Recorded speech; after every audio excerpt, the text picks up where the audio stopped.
All right, everyone. Good morning. How are you guys? Hope you're doing really well. Just giving us about 2 minutes to get started, and then we'll be underway. I hope you had a good weekend, and yeah, good to be with you. Feel free to say hi or anything whenever you're ready, and we'll just start up in a few minutes.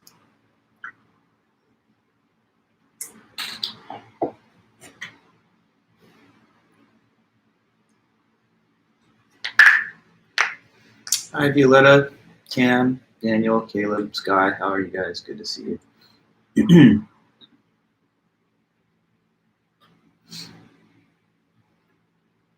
Morning.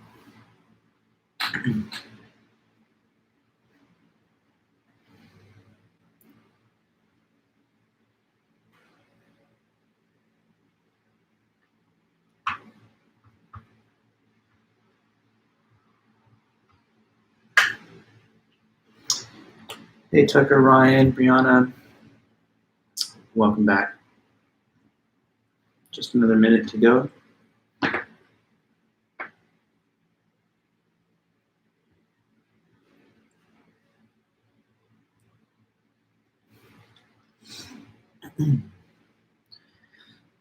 Ghazi, John, Angel, hey there guys, Alyssa, Roxana, always good to see you.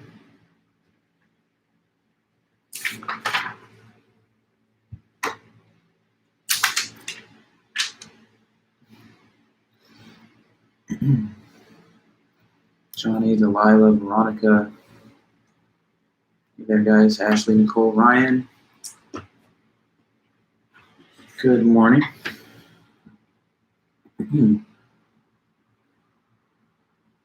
Okay then, so now that we're here to 8:30 pretty much, I'll just get the meeting started. Thanks again, as I said, for being here. And let me just start off with some quick reminders, I guess. Don't forget that your last homework assignment will be due in the coming week. I believe, when did we set the date for that? Wasn't it? I think I extended the due date by 1 day. But anyway, it's not due this week. It's due next week. So continue working on your fourth homework. Try and at least identify a news show that you'd like to use for that. I mentioned this in the written instructions, but just to be clear, you can't use like comedy news, even though sometimes there are a lot of interesting and informative news stories that are covered in like The Daily Show or Late Night with John Oliver or something. But I would prefer it to be like a straight, news cast that's not necessarily going for laughs, because it would make it very easy to kind of critique it when it's not really being necessarily sincere, but more tongue-in-cheek. And the other thing too is don't use a news story that only focuses on like one or two stories. Sometimes you'll see like a news feature show and it'll be like 60 minutes and it's all just on one topic. But I want it to be like, obviously, like a variety of stories that are discussed during the news broadcast, so that you can kind of use the timekeeping as part of the assignment too, and make judgments about the priorities of the broadcaster, how much time is allotted to various stories. So just a couple of additional points, but I think that's already been kind of talked about, just to kind of make it even clearer. And then here's another thing. This morning I sent off an announcement. Can anyone tell me that you got it? The one about just letting you know that the grades are done for the third quiz and for the third homework. Let me know if you've seen this one. Just want to make sure that I don't have to resend or anything. Okay, good. Thanks, Ghazi. So that is my notification to the class that we've got all the grades ready from everything else that we've done up till now. So anybody who's looking for any scores, like on the recent assignments or on previous assignments or on the overall grade, just please send me an email and I'll get back to you within 2 days. Once you send me the email, it might take me a moment to get the reply. That's why I give myself a little margin of 2 days. A lot of emails coming to me from different classes, as you guys know. But once you're in line and you make that grade request, I'll be sure to get back to you within a few days at the latest. So please do send me those if you want to know how you're doing as we go into the final and the fourth homework. And that's what we're really down to now, just your fourth homework assignment and the final exam. Next week, we will have 2 meetings, which are both going to be review sessions to get you prepared for the final. And I'll distribute a study guide later in this week so that you'll be able to look at the topics and get your notes ready. But really, that's kind of what we have left on the table here. Just 2 more weeks of class, then you have your final during finals week. So today and Thursday, these 2 lectures, this class this week, I'm going to talk to you about the remaining stuff in Chapter 9, all about ethics. So we'll finish Chapter 9 this week, get our review sessions in next week, you'll turn in your last homework, and then we'll do the final. And just make sure, again, not to forget to turn in that last homework. You don't want to miss like an important assignment worth 10% of your grade right at the very end. So stick with it, and we'll be good to go. We're almost to the end of the semester. So I hope this class and your other classes are going pretty well. But anyway, here we are, and we've made it almost to the end. So as usual, please, if you have questions, comments, anything that you need to know in this meeting at any time, please just type it in, and I'll take it as it comes. But let's go on then and try to go back over our material. Let's try to get into Chapter 9 again, which has to do with ethics. Okay. So there's still more stuff from Chapter 9, enough for 2 meetings this week. And as we know, Chapter 9, the topic is ethics. Okay, so we've covered a lot of interesting territory in the semester: logic, knowledge, language, marketing and media, fallacies, and now we're talking about ethics. So ethics is, as we all learned last time, the study of morality. And when you think of the study of morality, there are certain kind of keywords that maybe occur to you, a cluster of related concepts that are in the realm of the moral. So when we talk about morality or ethics, we talk about what's right or wrong, whether what a person has done is good or bad morally, whether it was moral or immoral, whether it was virtuous or whether it was vicious, whether it was something that you ought to do or what you ought to not do, just or unjust. So there's all kinds of moral distinctions. Usually we place them on either side of a moral scale with good actions, right? And some of them are known as morally impermissible. Impermissible moral actions are things that are wrong, that you shouldn't do, even though, I mean, they're not okay to do, you shouldn't do them, they're wrong, but sometimes, of course, people do anyway. So like killing, stealing, lying, cheating, and all kinds of other examples that we could mention. So there's a lot of things that are bad. Those are wrong and morally wrong actions that are morally impermissible. The reverse of this are the actions called morally permissible. So morally permissible actions are just not wrong, and they are okay to do. That is also a pretty broad category. It could include things like giving to charity or, I don't know, helping a needy person or donating blood, but it also could include things that don't necessarily result in any kind of major benefits or positive impact, but they're also not harming anybody, and therefore they're morally blameless. So like what I'm wearing, this V-neck sweater, I mean, I'm morally permitted to wear this, but it's not necessarily like it's going to save the world or anything, it's just not wrong. Okay, so there's morally permissible actions. And then another category are those that are morally obligatory. Morally obligatory actions are actions that you must do, and it would be wrong not to do them. So one example of those are the non-performance of all the impermissible acts. Since those are impermissible, it therefore implies that you have an obligation to not do them. So you have a moral obligation not to murder, lie, steal, rape, cheat, whatever. And we can also claim some affirmative, positive moral obligations, like perhaps to keep a promise if you made the promise, or to pay the bill if you've taken the service from the vendor, or to take care of and provide for your children if you've, assumed custody of them and guardianship over them. So we see that there are some things that are morally obligatory, and some are morally permissible but not obligatory, and then there are morally wrong things. Now, when you make decisions yourself about whether you think an action is right or wrong, or whether you should do something or not, that makes you the judge of the moral nature of the act, and that's what we call moral reasoning. So moral reasoning is when you, the individual, make a judgment call about what you think is right or wrong, or whether you should or shouldn't do something. And different people do have different moral perspectives. Some people think that, I don't know, abortion is wrong. Others don't. Some people think that drug use is wrong. Others don't. Some people think that going to war and participation in war is wrong. Those are pacifists. Other people believe that it can be justified and there's a long tradition of that as well. So there's a lot of moral debates that divide people in our society and in the world, but that doesn't mean that there's any problem with discussing morality. We just want to try and gain a sense of how to compare our moral perspectives with others and to see if there's anything reasonable or objective about it. So that's moral reasoning. And I guess after that, this is me reviewing last lecture to just get us started, kind of warm us up. But we also talked after this about the difference between moral and non-moral values. Okay, so moral values are values that you take to heart, but they benefit you and other people. And they're also considered good for their own sake, even when they don't necessarily create some kind of benefit. So that would include things like compassion, forgiveness, justice, altruism. If you forgive people, it's a benefit to the person who has been forgiven, but it's also taking a burden off of you so that you don't have to go around with feelings of hostility and resentment against others. So forgiveness is a benefit to others and to you, and it's also considered good in itself, just because even when a person who you forgive still betrays you, it's often thought that you're still better off for having shown that ability to be forgiving. So, you know, it's good whether or not it leads to kind of a practical outcome that you like.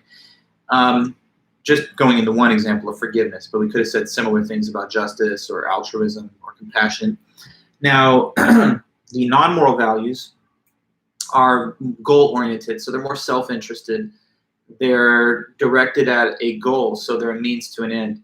And the goal of these values is usually your own personal happiness. So that kind of value is stuff like wealth, fame, popularity, prestige. And people want to, achieve wealth or popularity or fame because they believe this is a means to their own personal happiness. But they don't do it because they're trying to necessarily benefit other people. So we, of course, have our non-moral values and our moral values. And the book mentions that we should try to have a healthy balance of the two and not just be merely entirely self-interested and self-centered, because there are even some scientific studies that indicate you have a deeper sense of stable and abiding contentment with yourself when you feel like you're living according to a good moral example.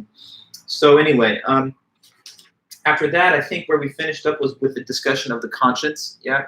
So if you want to be a good moral person and you want to try to do the right thing, then you should be in tune with your conscience.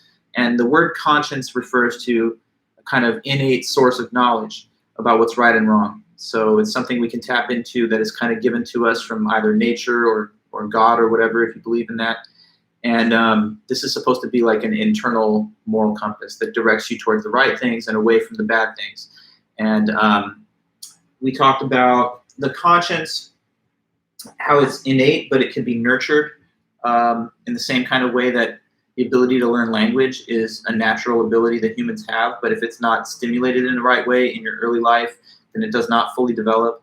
So apart from some people that have like psychological abnormalities like sociopathy or psychopathy or whatever, most people have a good functioning conscience that they should try to listen to as long as it's been properly developed by their environment and their moral education as a young person. So I think next we will talk to you guys about this. So the conscience, one thing that it does to help steer us in the right moral direction is that it keeps us aware of our moral sentiments. Okay, so let's know then what these things are. What are moral sentiments?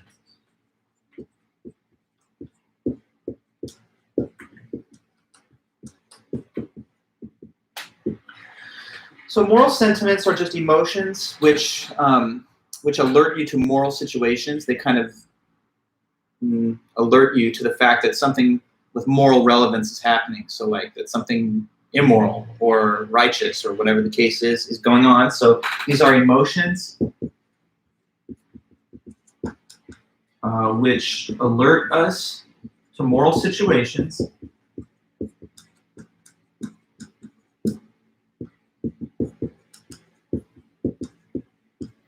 And and cause us to want to do the right thing. So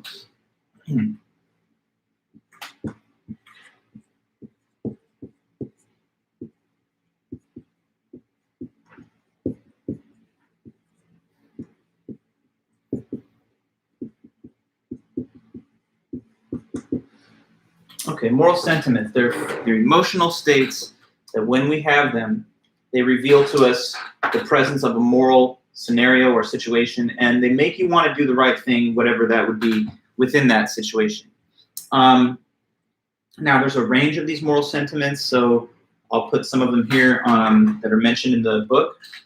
So one example that you can give of this is helper's high, as they call it in the book. I don't know if I agree necessarily with the terminology that they employ, because high, it sounds like the effect of a drug or something intoxicating, but I guess in a way it's a proper metaphor, because there's some evidence to suggest that you actually have like a release of certain kind of endorphins in the brain when you do something that helps another person, which makes you feel good, almost like the effect of like a euphoric experience. So helper's high, this is a psychological phenomena that happens when you help others and then you feel good about yourself as a result.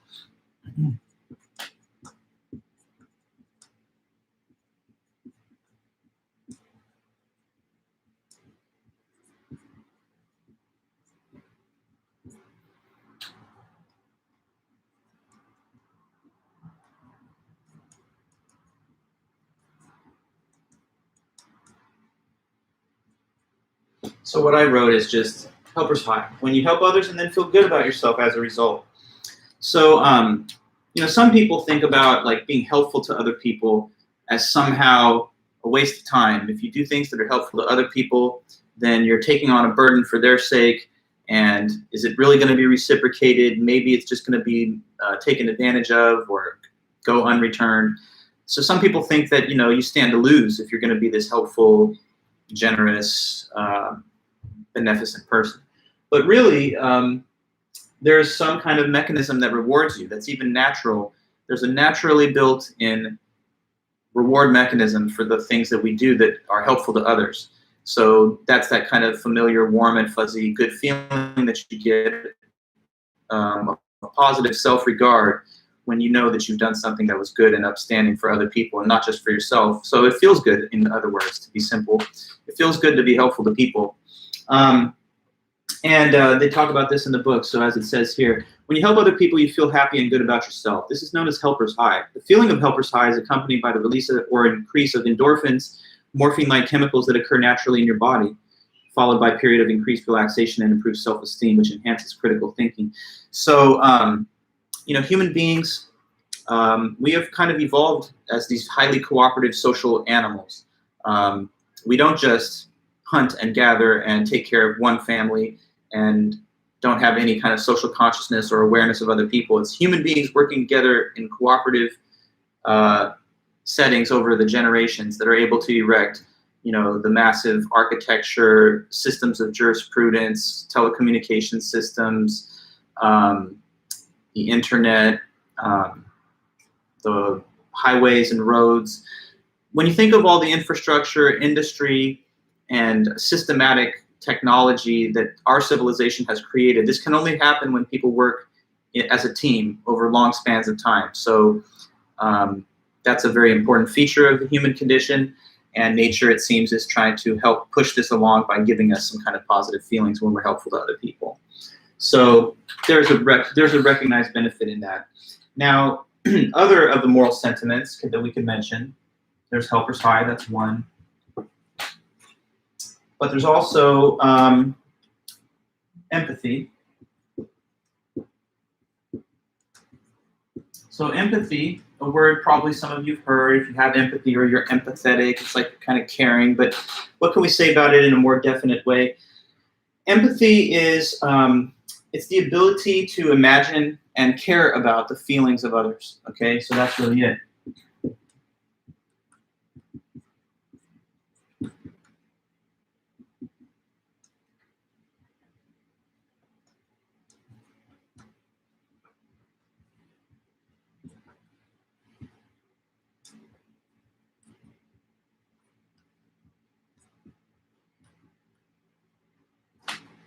Okay, I wrote it, and I'll say it. Empathy, the ability to imagine and care about the feelings of other people. So an empathetic person is aware of how other people are feeling. When the people are feeling bad, happy, bored, anxious, afraid, then the empathetic person can sense that, and they can sort of feel on the other person's behalf how they are feeling. So it's like, I can sense that you're upset and I care about it. It's one thing to be able to imagine how other people feel, to have a kind of good gauge of what other people's emotional state is, but full empathy is not just knowing how the person feels, but taking some kind of sincere interest in it. I mean, you could be like a total robot and be like, you're very sad, and that's something that I don't care about. But like, if you're empathetic, then you recognize they're sad and it kind of bothers you, and you'd like to at least do something, if you could, to make them feel better. So empathy, caring about the feelings of others, recognizing the feelings of other people, not just yourself. And compassion is kind of related to empathy. So we'll add this to the list of moral sentiments too. The way the book puts it, kind of interesting, they say that compassion is just like empathy put into action. So that's like when you take actions to make people feel better, or to relieve people's unhappiness. So when you take concrete actions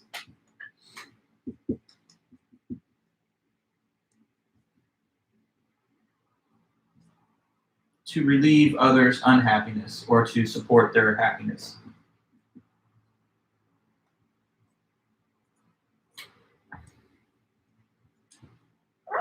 Okay, so like an empathetic person might hear about like a war-torn region in the world and feel badly about like displaced refugee children.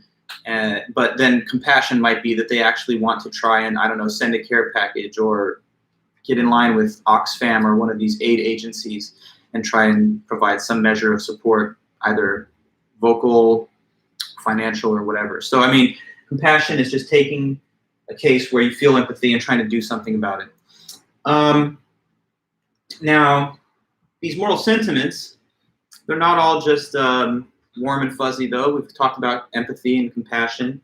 But then there's also, you know, some not so nice feeling moral sentiments when you're upset because you think something's bad that's going on or immoral. So another one of those would be this, and that's moral outrage. Maybe we talked about moral tragedy last time, and do something that you later come to regret. Well, as a moral sentiment, and it's just about not your own behavior, but just seeing bad behavior in the world, we can sometimes experience moral outrage. So that's another example of a moral sentiment.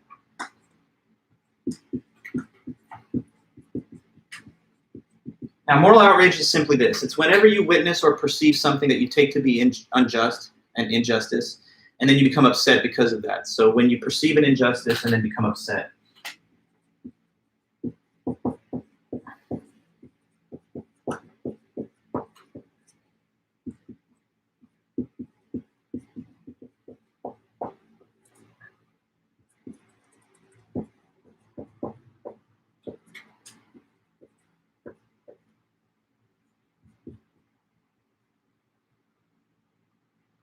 Moral outrage, when you perceive an injustice and then you become upset. So, you know, not everything that happens in the world is just above board with regard to morality. Many things that happen are bad, wrong, unjust, and when you notice these things and you have a well-calibrated conscience that is in tune with morality, then it's not a good feeling to see injustice. It makes you upset. And that's the feeling of moral outrage when you have it. Now, I could refer to any number of like current day issues in our own society that make people upset morally, whether it was outrage at certain conspicuous cases of police mistreatment, perhaps, or some people are outraged at the availability of abortion, and I don't really agree with that, but that's another thing that some people find fault with.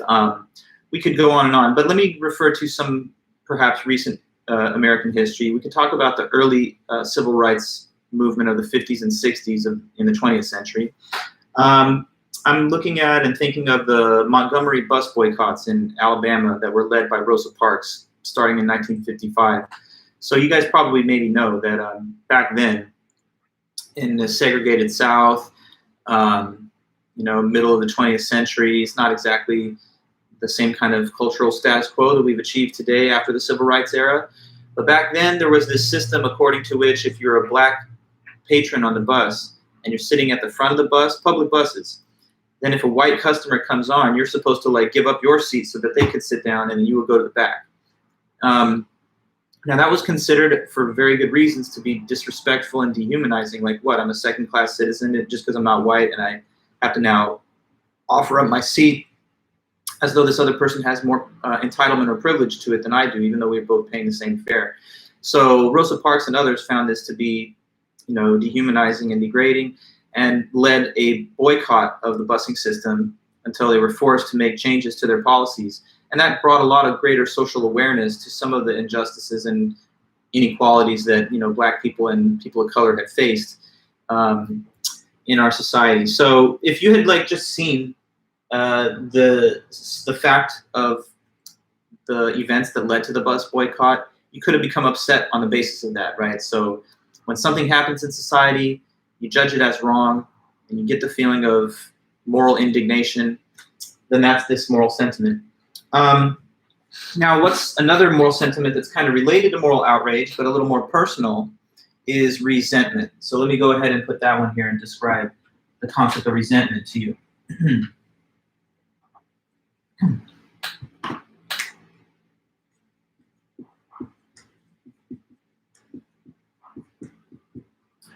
So with resentment, it's sort of like moral outrage, but the only slight difference is that in this case, you are the one directly that has been mistreated or treated unjustly. So, it's a kind of bad feeling that happens because you were the direct victim of some kind of unjust treatment. So when you yourself are the victim of an injustice and become upset,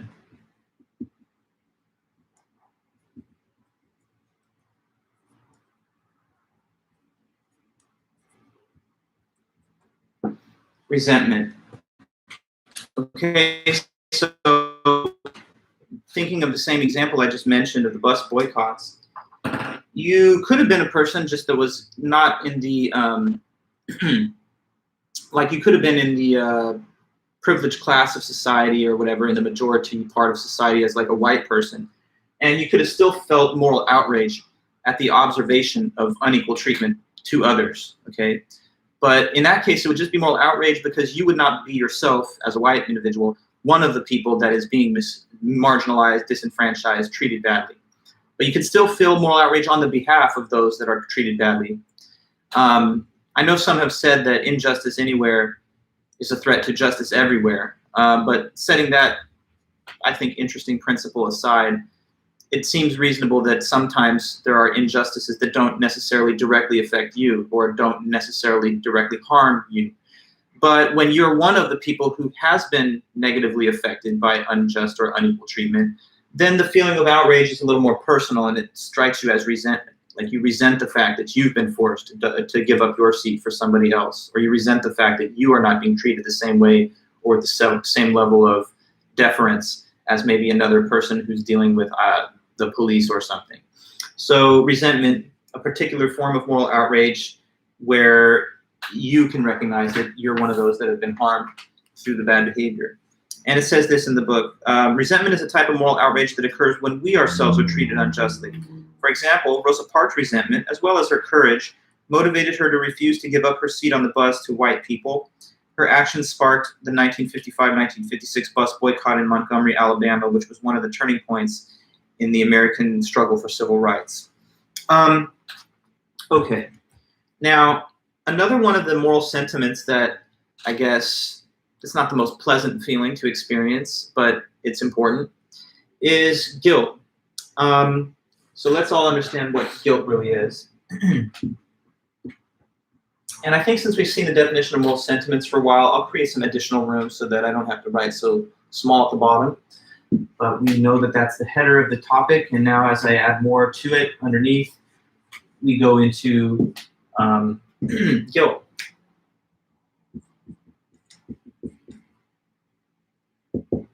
Guilt. Okay, so what is guilt exactly? Guilt is a bad feeling that you experience when you think you have done something wrong yourself. So it's a bad feeling that alerts you to and motivates you to correct a wrong that you've done. Okay, so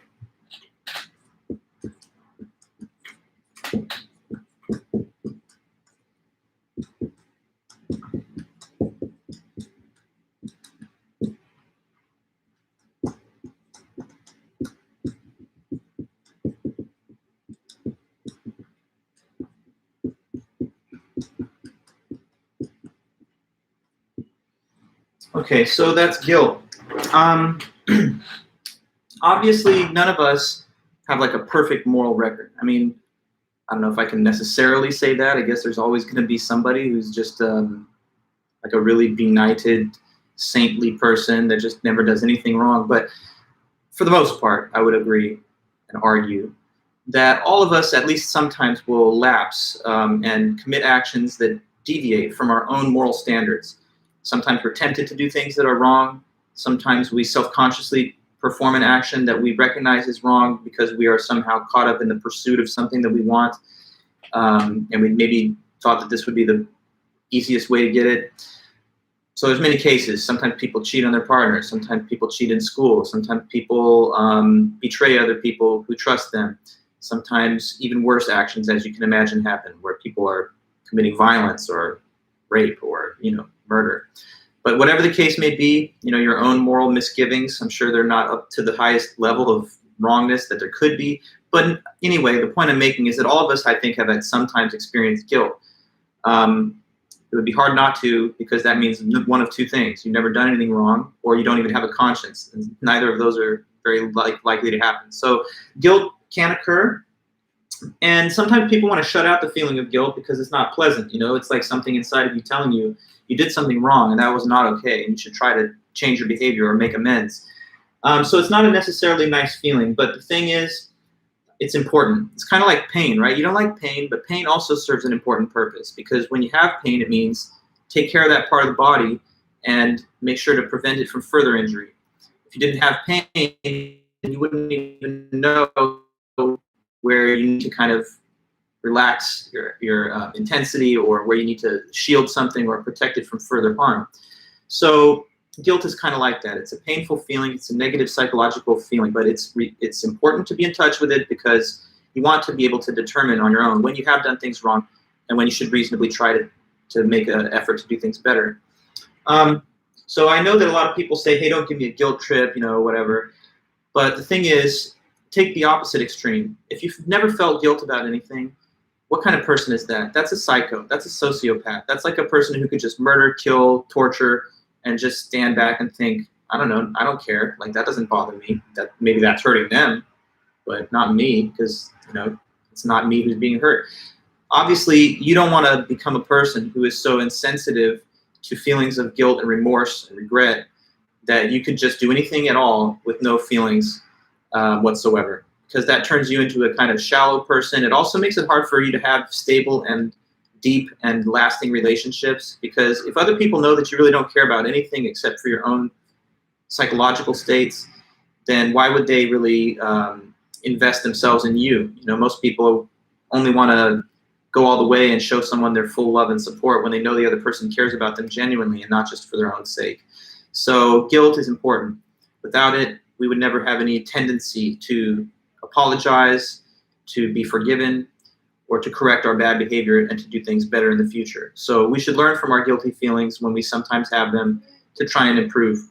One reason I think that people don't like guilt is perhaps because they confuse it with something that is similar but like a little different, and that is shame. So let me distinguish between guilt and shame, because the book does that as well.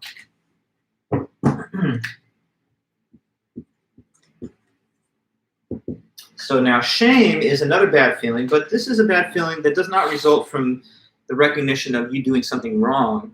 Instead, with shame, it's a feeling that comes from you violating some type of social norm or standard, but not necessarily you can do something immoral. So a bad feeling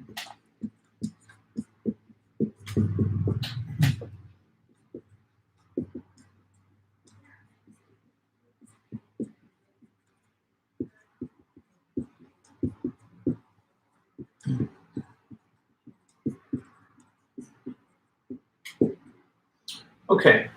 So sometimes we have the feeling of shame, but it's not to be confused with guilt. It's possible to feel shame with no guilt. So let me ask you if one of you guys could tell me about that. Based on these definitions and the explanation you're hearing, what would it mean for somebody to feel shame without guilt? How could that happen if they did something that was what but not what?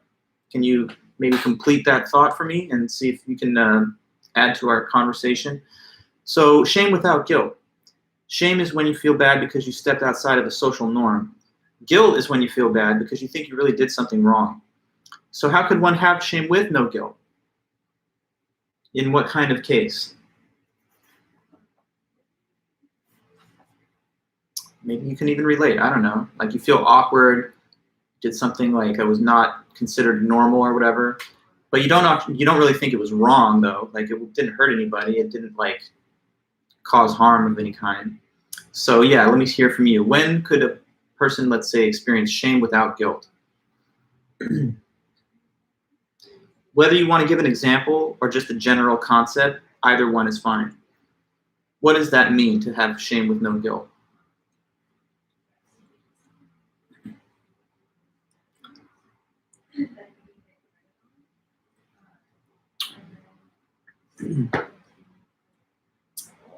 Stating an unpopular decision, I guess that's an example. There you go, Ashley. Maybe you made a decision which many people wouldn't have made or something, like perhaps in your own family, I guess. Like I can come up with a maybe precise example. Your whole family works in like business and you want to be an artist. And, your family really would like it better if you stuck with the traditions of the family and entered that same kind of trade or profession. But you do your own different thing. Now, in that case, within your family, you're at the big family reunion. Everyone's like, hey, what are you doing? What are you going to college for? And you're like, art, visual art. And you've got all these CEOs and business people that are kind of looking at you like, wow, what kind of decisions are you making in your life? Now, you might feel a little sense of shame because in this community, within that room, it's not normal, and the social norm is something different. But it's not really guilt, though, and that's, I hope you can understand, not really a feeling of guilt, because the person who's choosing to do this does not believe that they're doing something immoral. It's not like evil or wrong to just want to do art, but maybe in this social setting, it's considered not a norm. Violetta, you say dressing up different than everyone else. That would be another example, sure. If you show up to school, like wearing like one of those, like, I don't know, cosplay, I don't know, people that do this stuff, though, I don't know if they really care too much about the social norms, but like if you walked into school like wearing, I don't know, like some anime costume, and it's not really a normal thing to wear at school, I guess, for the most part, then maybe people will be looking at you funny, laughing and stuff, and sometimes that might bring you like a little feeling of shame. But you might not have any sense of guilt because what you're wearing as clothing, for the most part, I don't think anyone would say is like a moral, misdeed or something. Maybe deciding not to go to college, that'd be another one, Nicole. In general, all the examples that you guys are mentioning are cases where someone does something that they think is not considered like socially normal or appropriate in a given context, but they also don't find it to be wrong. So I think sometimes when people don't like the feeling of guilt, it's because they're confusing it with shame. Like, hey, don't just make me feel out of place just because I'm doing something different from you. But real guilt is not just shame. Real guilt comes packaged together with awareness that you yourself did something that stands aside from your own moral compass and your own moral perspective. I don't know, like if you were in certain kinds of cultures around the world and you do things there that are not considered normal within that culture, then you might feel the sense of shame for violating the social norm. But again, if the action is not in and of itself wrong, then it might not be a feeling of guilt. Caleb, shame with no guilt. When you break a social norm that is not immoral, like marrying before the age your parents wanted you to, that'd be a good example, yeah. So say you fell really in love and you went off and you eloped or something, just knowing that your parents would not approve of a wedding when you're like 19 or 20. But if you really feel like this is your partner that you're committed to for life and that you're done searching for somebody else and everything else, like, that, then you might say, okay, well, I have a sense of shame because of my social expectations within my family, but it's really not a sense of guilt. Okay, good. So guilt, we should know, is important. And sometimes shame has less moral significance. But it is nice, I guess, for the most part, to be aware at least of what the social expectations are, so that whether you match them or not, you can calibrate what people do expect. If you're in like another culture around the world, let's say like in Europe they have a much different service culture. It's not necessarily, at least in my experience, having been there a few times, it's not like in America where, we say the customer's always right and we demand like really good customer service, and we always complain if things don't come on time, or if, they're not taking our order right or whatever. But in Europe, there's much more autonomy and independence granted to the service culture. So like, you're not really supposed to just demand, hey, waiter, refill, or like, excuse me, I need to make a change to my order, and just expect the person to cater to your every need. I mean, we're not really, I guess, many of us in the habit of going out to eat lately, so some of these examples might not be hitting perfectly well. But anyway, when I've been in Europe, I've noticed that sometimes they really frown on the American attitude, which is I expect great service all the time. And if they kind of look down upon that American attitude over there as something that's not to their taste, you might feel a sense of shame after you catch awareness of that, but not necessarily guilt, because it's just a cultural norm, not necessarily a immoral behavior. Okay, so then we go, I'll read a little from the book on this, just to see what their thoughts were. It says here, guilt is often broadly defined. Well, let me go back a bit, because I think there's some interesting comment just before that. It says, guilt alerts us to and motivates us to correct a wrong that we've committed. Guilt is a lot like pain. When you cut yourself, you feel pain wherever the injury happened. The pain makes you want to repair the injury before it becomes worse. Guilt also motivates us to avoid harming ourselves and others. We choose not to cheat on an exam or to steal someone's item, even when no one is around to see us take it, because the very thought of doing it can make us feel guilty. Guilt is frequently regarded as a barrier to personal happiness. Some of us respond to guilt with resistance, either trying to ignore it or getting angry at the person that makes us feel guilty. But at the same time, we generally regard a person that feels no guilt, like a sociopath, as an inhuman monster. The uncertainty about the nature of guilt stems in part from a confusion of guilt with shame. Guilt is often broadly defined to include shame, but they are actually two different. Guilt results when it occurs as a result of the violation of a social norm, or not living up to someone's expectations for us. And they make a mention of this idea. Teenagers, young people that are lesbian, gay, or bisexual may feel shame for not living up to the expectations of their family, church, or society, but they generally do not feel moral guilt, because most people, I think, would argue that they don't necessarily have a measure of choice over what they find their orientation to be. And so when you're not making a choice, let's say, to find people of the same gender or sex or whatever attractive, then it's not really something that you can claim as a moral misdeed. But shame can, and in fact is, experienced sometimes within these communities because of the feeling of social rejection for their identity. So anyway, it says, rather than motivating us to do better, shame leaves us feeling inadequate, embarrassed, and humiliating. And we should be able to distinguish between guilt and shame. Okay, so then, that's everything I guess I was going to say about the moral sentiments part of the chapter 9.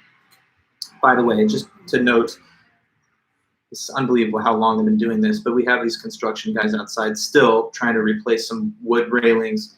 Therefore, if you hear like a little bit of, I don't know, power tools and stuff outside, that's just the noise pollution from that. I'm trying to ignore it and talk over it as well. Okay, so let's go on. We're continuing into chapter 9 a little further. The next thing from chapter 9 is a discussion of the stages of moral development that occur in a person's life. I don't know why it is that sometimes 3 seems to be like the magic number in a lot of academic analysis. Perhaps that's just because the way the brain thinks, there's a beginning, middle, and end. But earlier in the semester, you may remember that we learned about the stages of cognitive development, which were divided into 3, going from dualism, relativism, to commitment. And then we talked about the stages of the critical thinking process, which were again divided into 3, from experience to interpretation to analysis. And now we're talking about the stages of moral development, which the psychologist and researcher Lawrence Kohlberg from Harvard, he believed that that also happens in 3 overall stages. So first, let me just tell you this guy's name, who studied and researched on all this. His name is Lawrence Kohlberg.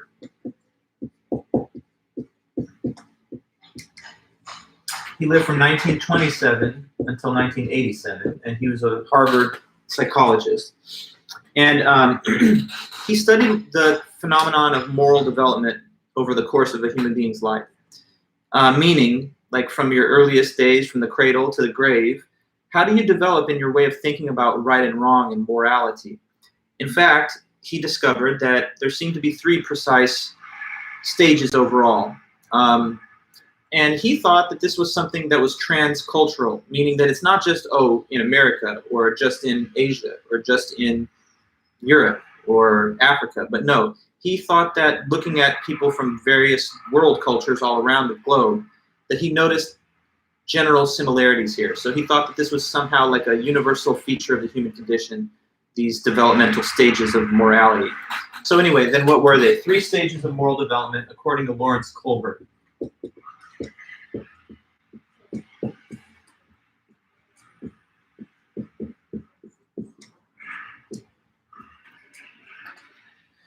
Okay, so 3 here stages. The development of moral reasoning. So the first one, he says, is what he calls pre-conventional. Okay, so stage 1, pre-conventional stage.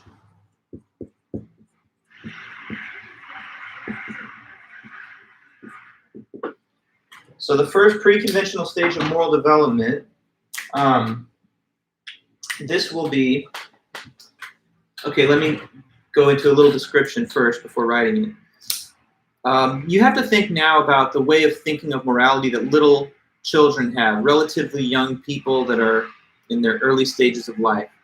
So what is the moral outlook or perspective of like a very young person or a child?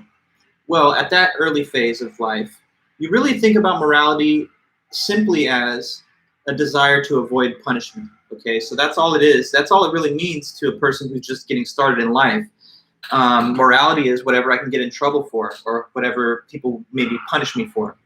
So pre-conventional morality is all just about avoiding punishment.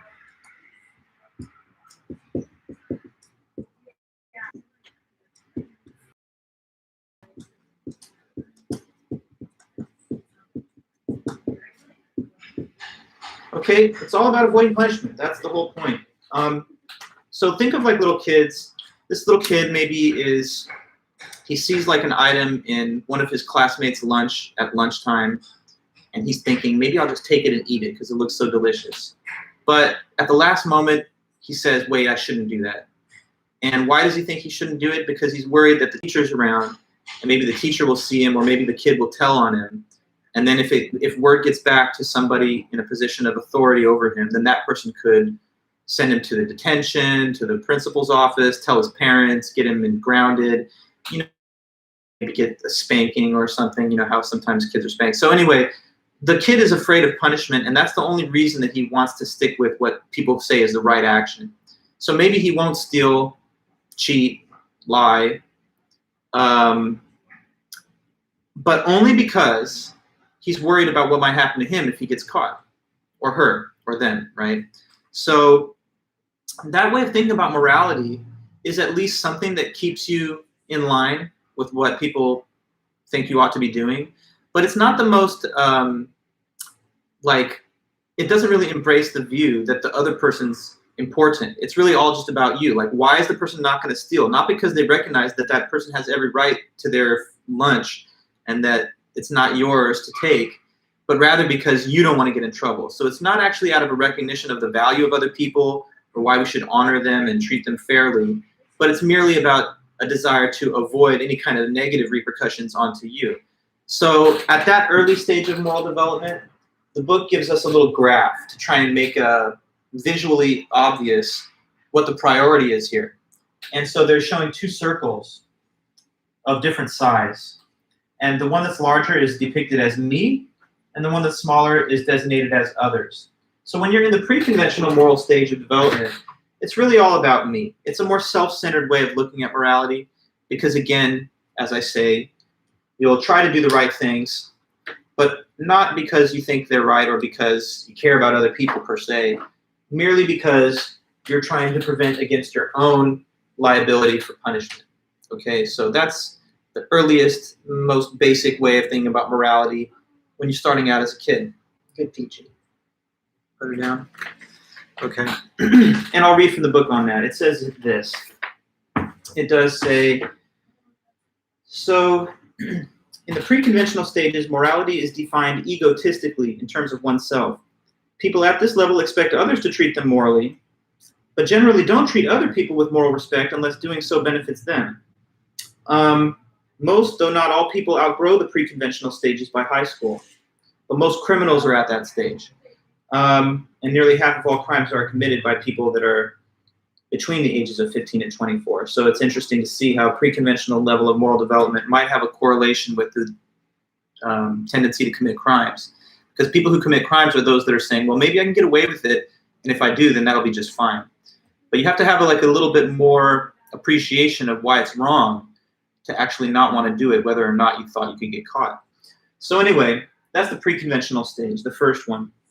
And let me make a point really quick, because one thing about the book's presentation of this I thought was not ideal.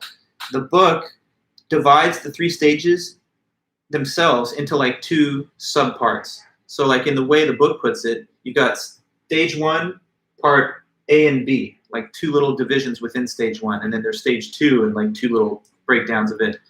But I thought that that was a little bit overly complex, and the distinction between the 2 like subdivisions of each stage was not, I thought, sophisticated enough to make it the baser set of definitions. So I'm just going to simply, and what we will do is just look at the 3 overall, never mind, and split them into 2. So that's the stage 1, morality, just about look at morality. It's all about me. Well, what are stage 2, which I guess high school and early are at?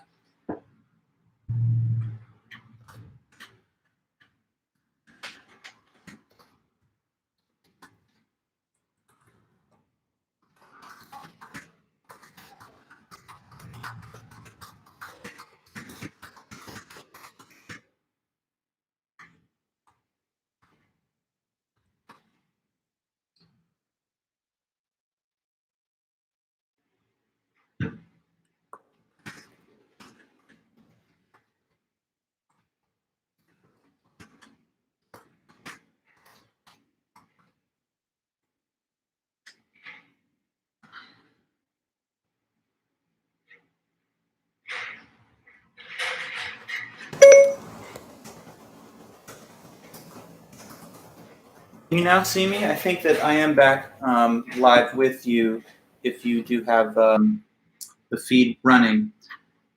Sorry that it seems some people might have been thrown out, but I've continued with the stream. So who can tell me whether there's a connection right now? Because I'm looking at my own stream on the phone, and it seems like that's working. You can see me now? Okay, it's working now for you. Thanks, Kayla, Alec, and the others. Sometimes intermittent connection issues can happen. We seem to have had a pretty good run. I think back in the early couple of weeks, there were a few times where we had to reconnect. But anyway, I think that right now we're back online. I was able to reestablish this connection. So I'm just going to give a second for a few more people, a few other members to arrive back. But thank you guys. Please do, if you can, come back. If you guys have connections to other class members through any kind of other messenger or anything, you can let them know that we're back up live and that there was just a momentary interruption. Yeah, sorry for that. I mean, that's one of the things I guess that I won't miss about the pandemic being over. I guess in the fall we're all going to be vaccinated, so it'll be great to be back in class with all of you guys in the fall once we're there. But let me go back to my question or discussion here. Did we break off before I was starting the definition of conventional stage? Let me just make sure to orient the discussion back to where we were. So someone will just tell me what was the last thing that we talked about before the interruption? Was it the pre-conventional stage?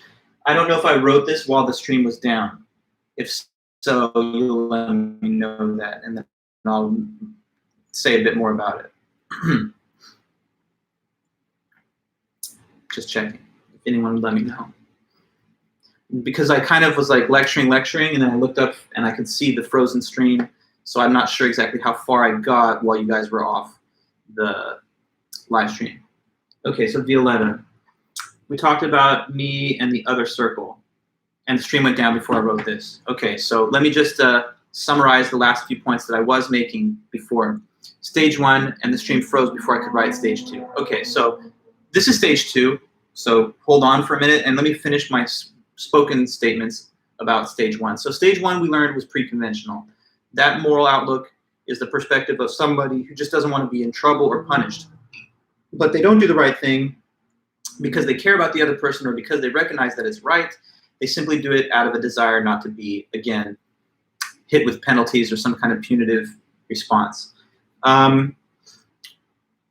Did I tell you guys about how there are these 2 subdivisions of each stage in the book, but that I want to kind of streamline the presentation by just simplifying it and presenting each stage as a whole concept? So I wanted that to be clear as well. In the textbook, when you look at it, you'll see that it says like stage 1, part A and B, stage 2, part A and B. So like it subdivides each stage into 2 halves, and it further distinguishes each part. But I thought that that was unnecessarily complex and not necessarily revealing of the concept. So I'm just simplifying it a bit. So stage 1 was pre-conventional. And yes, the circles at the bottom were supposed to show that at the pre-conventional level of moral development, you're really more self-focused, more focused on yourself than others. So the big circle was me and the smaller circle was you, or others rather. Now the stage 2 is the conventional stage of moral development. Suppose that you develop a little further, you make some moral progress. They say that many times people at the, by the time they're in high school and their early adulthood have made it on to stage 2 here, which is conventional. So this is like a kind of reversal from the pre-conventional stage. At the pre-conventional stage, a person's sole concern is just avoiding penalties that might come to them. At the conventional stage, you're actually totally concerned with everybody else and their perspectives and the perspective of society. So now your standpoint is this: you want to fit in, you want to have approval. So you're trying to fit into the norms and expectations of society so that you'll be somehow regarded as a good boy or a nice girl, just using the language of the book when I write that. So whereas the first stage was trying to avoid punishment, stage 2 is trying to seek positive approval by fitting in to whatever's socially expected or normal. So that's the main difference. And the circles that could be shown to describe what your priorities are now are just reversed, where me is small and others are much larger, because now fitting into the collected social norms of society in terms of what's moral and immoral is your primary focus and concern. So here's what the book says about some of this. I'm not sure if when I read some of this before, the stream cut off, so I'm just going to read it all again. So it's going to be a little discussion of these first 2 stages. It says here, Kohlberg identified 3 levels of moral development. The first level was called the pre-conventional stages, where morality is defined egotistically in terms of oneself. People at this level expect others to treat them morally, but generally don't treat other people with moral respect unless doing so benefits them. Most, though not all people, outgrow the pre-conventional stage by high school, but most criminals are at this stage. Because again, think of a criminal. A criminal is somebody who might be willing to take a chance doing something that's wrong or outside of the moral rules, as long as they thought they might not get caught. So you would need to have a different reason to not do the wrong thing except for just fear of punishment to be a reliably non-criminal type of person. Anyway, though, going on, people at the conventional stages look to others for moral guidance. Earning the approval of others and conforming to pure norms are especially important to people at this stage. Most high school seniors and college freshmen are at this stage of their moral development.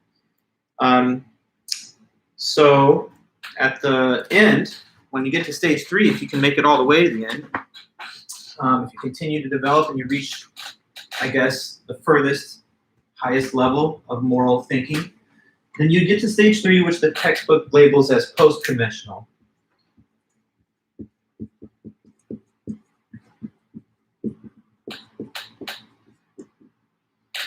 Okay, so the post-conventional level that you can apply to the facts. And sometimes these principles that you adopt will even differ from the social expectations of your society. Okay, so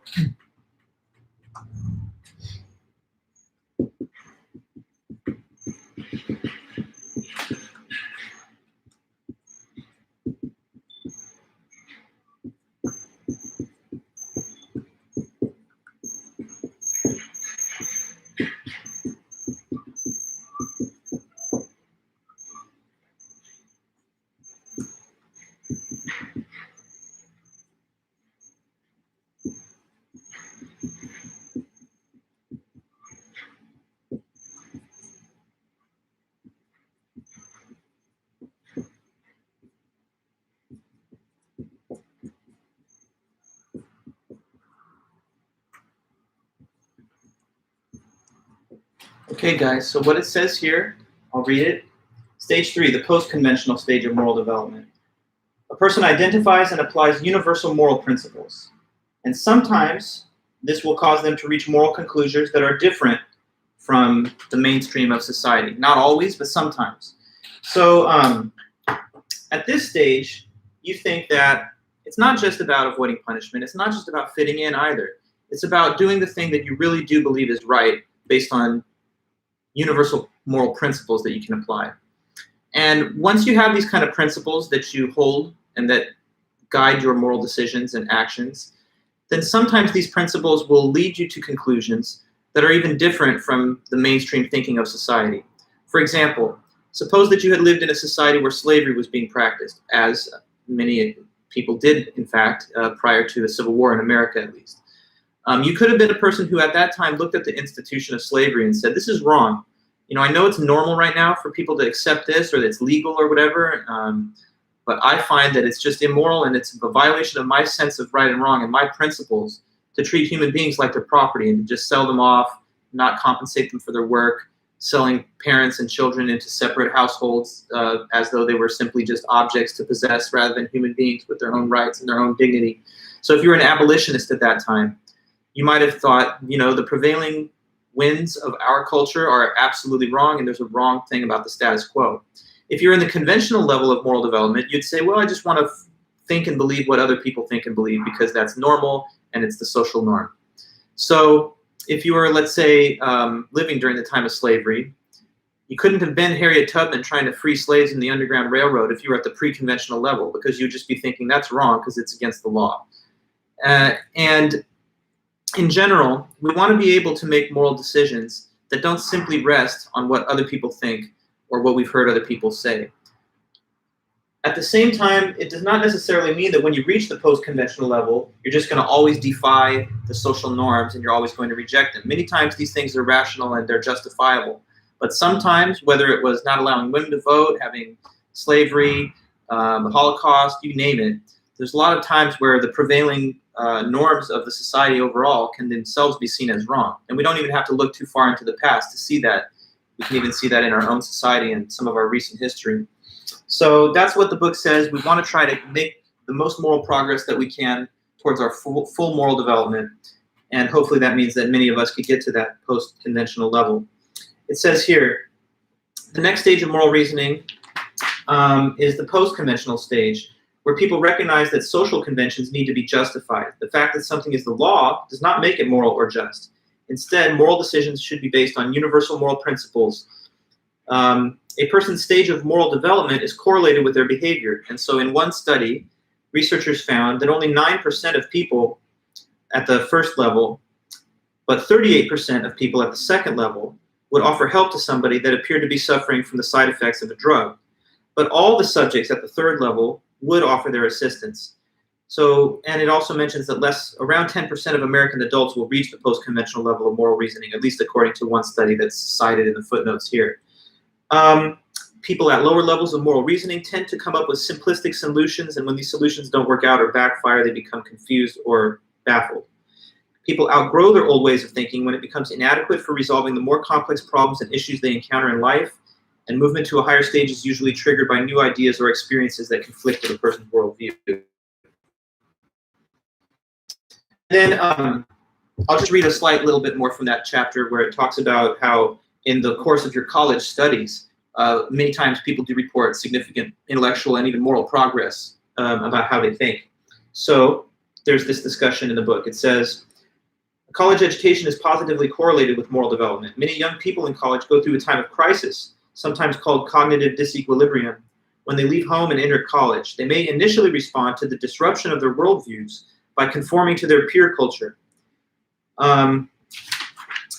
As we've seen, freshmen tend to be more dualistic in their thinking, more black and white.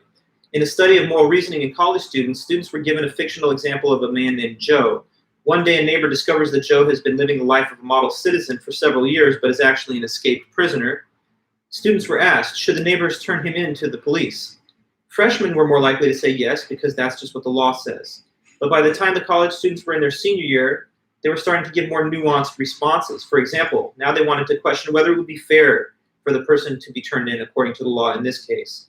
They wanted to know more about what his crime was, whether he was truly rehabilitated, whether reporting him or not reporting him would do the most benefit to society.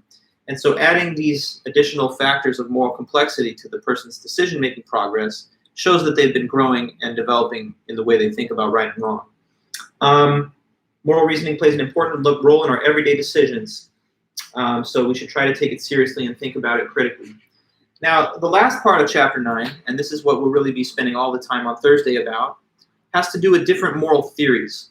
Okay, so you might be sitting back and thinking, well, people are talking about right and wrong, moral and immoral, but who's to really say? Is there any answer as to what makes something right or wrong? Well, there actually have been some theories that have been developed. There's two kinds of moral theory.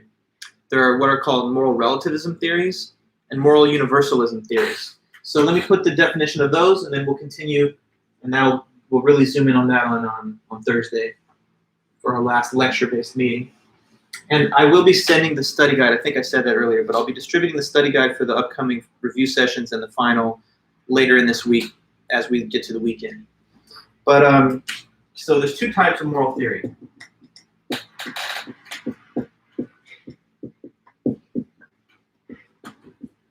So you got moral relativism.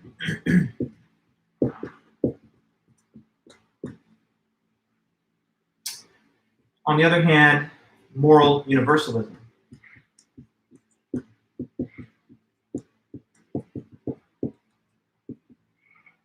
So moral relativism says that morality is not objective or universal, but that it is somehow relative. So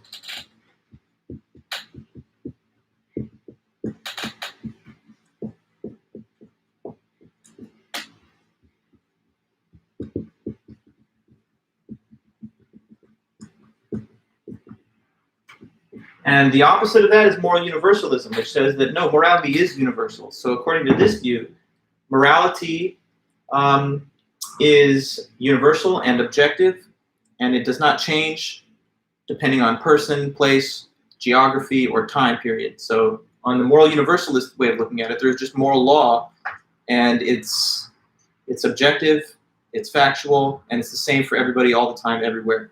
So morality is objective and universal.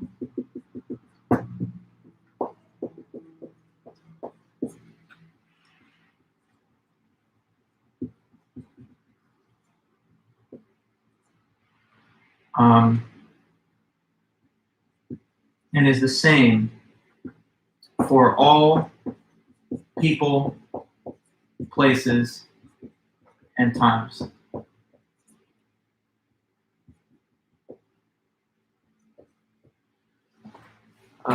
Maybe it's not 100% legible, but I can read it to you so it's clear. It does say this: moral universalism definition. Morality is universal and objective, and it is the same for all people, places, and times. Okay, now, this is pretty much the menu of options when it comes to moral theories. Some people think morality is relative and it's just subjective. And other people think that morality is somehow deeply, fundamentally objective, and it doesn't vary. Now, there are two different types of moral relativism underneath this category. So I want to further distinguish those. There's ethical subjectivism and cultural relativism.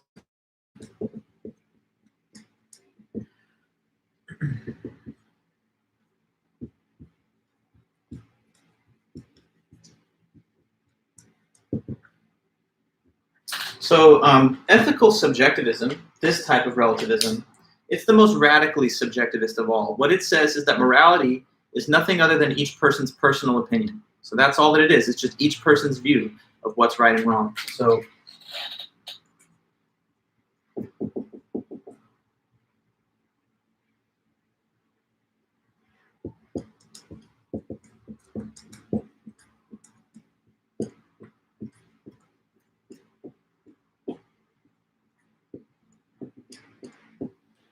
ethical subjectivism means morality is simply each person's personal opinion. So is abortion wrong? Well, on ethical subjectivism, there's no objective answer. To a pro-life person, it's wrong. To a pro-choice person, it's not wrong. And that's just the end of it. There's no fact as to like whether it's actually wrong or right. Is it wrong to, I don't know. Well, there's issues with ethical subjectivism. I want to kind of get to that, but maybe we have to save some of it for the next meeting when we start. But in general, the issue that many people, the criticism, the objection that most would have to ethical subjectivism is that it doesn't allow us to say that there's ever anything that's really, really wrong, even the things that are fundamentally obviously wrong. So like, here's a question, guys. Think of ethical subjectivism, right? Here's my simple question. According to ethical subjectivism, is murder wrong? Is it wrong to murder? According to ethical subjectivism. It's kind of a trick question in a way, but just think about it and see if you could give me some type of answer. So based on ethical subjectivism, simply stated, is it wrong to murder? Is it wrong to kill people, innocent people? What do you think? Ethical subjectivism, which says morality is just personal opinion. So if that's what morality is, then my question is this, is murder wrong?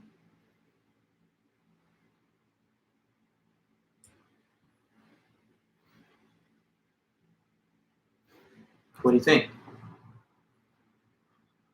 I mean, you see the definition, so just consider it. It says morality is just each person's personal opinion. So is murder wrong? Well, Nicole, you're just saying yes? No, not correct. Too straightforward. Do you know why? Why am I denying your answer? Because it's based on this definition, okay? So like if it's each person's personal opinion, everyone's saying yes. Come on, guys. No, no, no, no. What's the right answer? Try again. Because you know that the definition says morality is each person's personal opinion. So I'm sure that you believe murder is wrong, and so do I. But do you kind of see my little tricky angle on this? Why am I not telling you you're giving me the right answer? That's right, Delilah, because it just depends on the person, doesn't it? It depends on the individual. So to those that don't like murder, it's wrong. But what about the serial killer? The person who says, I love murder. It's what I want to do with my life. In fact, that is what I'm doing with my life. So to a serial killer, they may say, I don't think it's wrong. It's fun. You know, they're running from you. They're trying to hide. You're hunting them down. Hunting is fun. Human beings are tough to hunt. And so when you get one, it's a great feeling. I would recommend it to everybody. Now, to that person, they saying it's not wrong. But that should be disgusting to you. I hope it is, right? The thought that someone might stand on their own ground and say, I think of this as something that's okay to do, it just seems that it's fundamentally wrong, no matter who has a different opinion. So the rapist maybe says, yeah, whatever, you know, in nature, if you go back to Cro-Magnon man, there's no such thing as consent. I don't know if it's wrong. That person maybe has their own personal opinion. But do we really want to validate that and say, well, because they have that opinion and I have mine, we're just going to agree to disagree? Probably you think, I would hope, that these are things where there's no room for a difference of opinion. It's not okay to say that murder is right or that rape is not wrong. Even if there are some people, of course, that do these things and maybe feel like that. So ethical subjectivism, on the one hand, people like it because it's so tolerant. It's like, hey, everyone's got their own ideas. Don't, you know, try to tell people what to think about right and wrong. But it goes too far, because if it's really just personal opinion, then what about people with deviant and fundamentally immoral opinions? Don't we want to say something stronger than just, well, it's wrong in my view, and you have a different view? Don't we want to be able to say, no, it's actually wrong? It doesn't matter. When you think otherwise, you don't know what right and wrong means then. Okay, so that's one issue. Cultural relativism is another type of moral relativism. And the only difference here is that it says it's not about each person's opinion, but rather it has to do with the cultural norm. So on cultural relativism, morality depends on the norms and conventions of one's society. So I'll just put that here.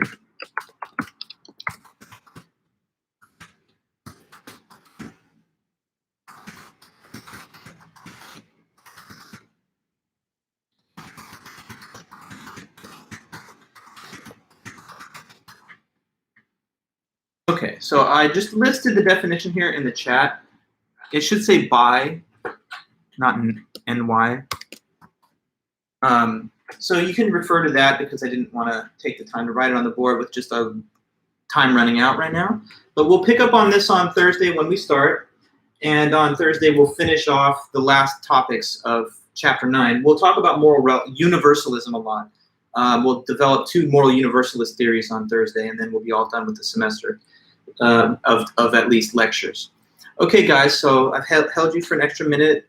Sorry for that, but let me see that everyone's good to go, and we'll be back on Thursday. So once I see you, the goodbyes and everything, then I'll let us go, and we'll be back. So are we all good? Just checking. Okay, thanks again. Sorry for the little outage that happened for a moment there. I'm glad that it wasn't too bad. Thanks again then, and I'll be in touch. As I said earlier, the grades for other things are done. If you want, please email me, but just give me a day or two at the most so I can reply to everyone. Okay, have a good one then, and I'll talk to you soon.